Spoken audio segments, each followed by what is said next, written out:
So we have selected a trailer, and I want to point out a few options that you should have, that you have to have on your trailer in order to make it useful and actually drive your car or SUV in and tow it. The minimum requirement is 20-foot trailer, 20 by 8.5. That gives you room to drive up your average car of 16 to 18 feet. But more importantly, it's a weight rating. The standard trailer will have a dual axle, but it will have a 3,500 pound axles, which makes a total vehicle weight of 7,000 pounds, and that is not enough.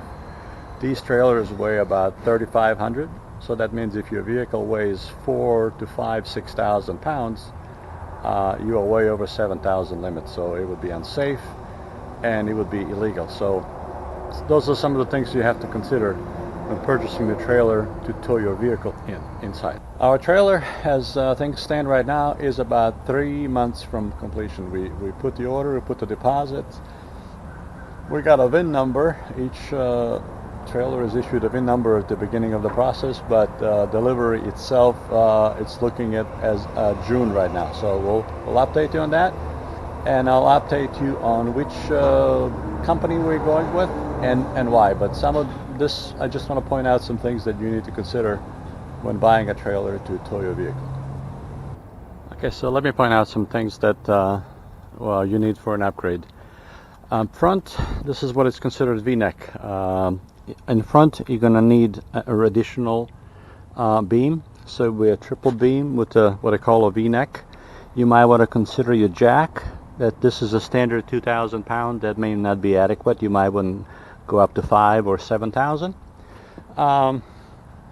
These are becoming now standard. They're usually 24 inches now. That seems to be the standard. Your rock chip.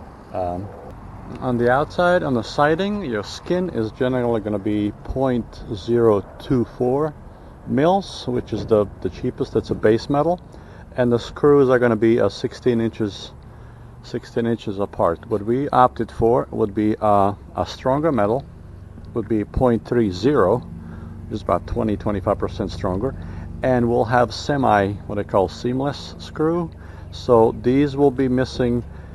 The panel will be glued, and the screws will be every 4 feet. So it'll be here and then another 4 feet or so forth. When it comes to wheels, standard wheels, these are 5 lugs, 5 bolts. We are upgrading axles, so these would indicate they're 3,500 pound axles, and they'll leaf springs. Basically, you can see the leaf there. We are upgrading it to 5,200 pound axles, which means they'll have a six bolts here as a general reference. Radial tires, of course, and 15-inch wheels, but more importantly, it will be torsion axles, which provide a smoother ride on a trailer. So just another thing to consider if you're going to be towing a vehicle inside. The way you know that this is a 8.5 foot wide trailer, your tires and wheels will be under the trailer versus a 7-foot trailer where wheels and tires would be outside. They'll be exposed and you would see them on the outside. So this is a standard side door. These are standard what I call RV style doors. They're either 32, 36 inches. We've opted for 36 inches.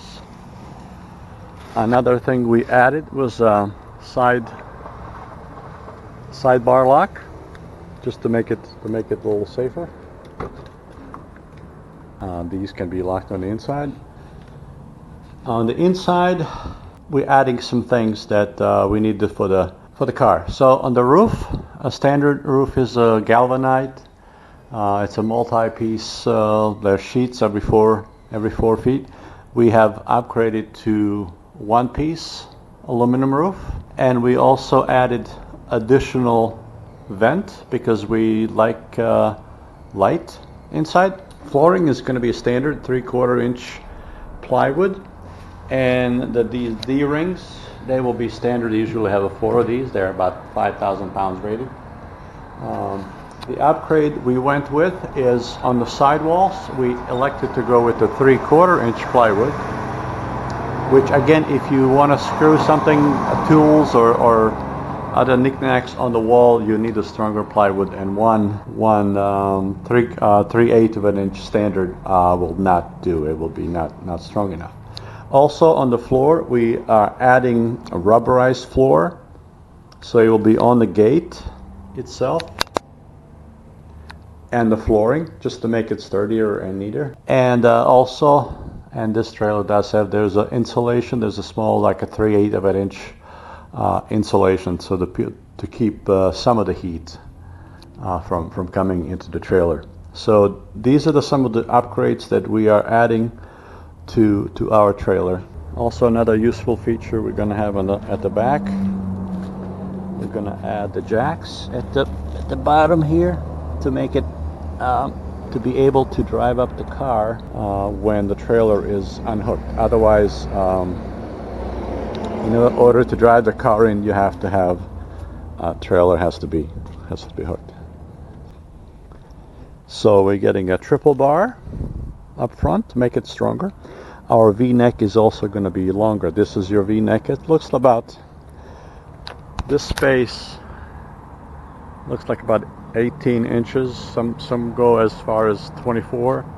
That doesn't count against your length. So minimum length that you need from this corner to the end of a trailer is 20 feet. The reason for that is because your car is going to be, depending what you're towing, but your car is going to be 16 to 20 feet long. We are driving we're putting in a small convertible BMW, and it's 16 feet long. So that means they will have 2 feet on each end to play, to add maybe some stuff, bikes and some boxes and tools and whatnot. If you like this video, consider subscribing to our channel by clicking subscribe and click on notification button so you can watch my other videos on trailers and motorhome and RV travel. So the trailer inventory sucks right now. In other words, not much to choose from. There's nothing on this lot. Actually, these are 16-foot trailers. I'm just using as an example, as a comparison. They basically have to be happy with what they get, because the production for the most part is not going on.